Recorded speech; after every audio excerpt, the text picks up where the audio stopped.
मराठी बेइज्जत होती ह्याची चिंता मला खूपदा वाटत राहते की मराठी बोलायला लाज वाटते. मध्ये मध्ये इंग्लिश बोललं की वाटतं लय भारी काहीतरी, म्हणजे मोराला पिसारा असतो तसा माणसांना इंग्लिशचा तोरा असतो. इंग्लिश बोलला तर बा आपण भारी आहे असं वाटत राहतं. तर मला तर खूप काळजी वाटते की आपण अभिमानानं बोललं पाहिजे. मोबाईल फोन केला की मला वाटतं सगळेजण ऐकत असू, फोन लागला नाही आउट ऑफ रीच असेल तर ते फोन ज्यानं कोणी मराठीत डब केले ते खूप फनी आहे. आणि पडझड कशी होते त्याचं एक ते उदाहरण आहे.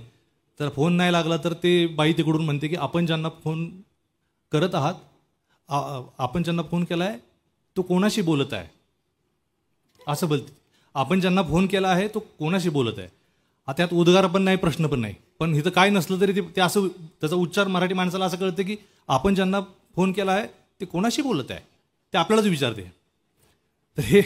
तर ते तर कोणाशी तरी बोलत आहे. ते हिंदीतून डायरेक्ट कोणीतरी केलं आहे. तर आपण ज्यांना फोन केला आहे ते कोणाशी तरी बोलत आहेत असं पाहिजे ते. पण आपण ऐकतो, आपल्याला बी काय वाटत नाही विशेष. आपल्याला मराठी माणसाला सवय, आपल्याला हिंदीत चालतं. उद्या आम्ही सगळ्यांनी हिंदी पिक्चर केलं तरी तुम्ही बघणार, मराठी नाही केलं तरी काय फरक पडणार नाही. त्यामुळं सगळी दिग्गज मंडळी आहेत म्हणून चिंता व्यक्त केली आणि आनंद वाटतोय.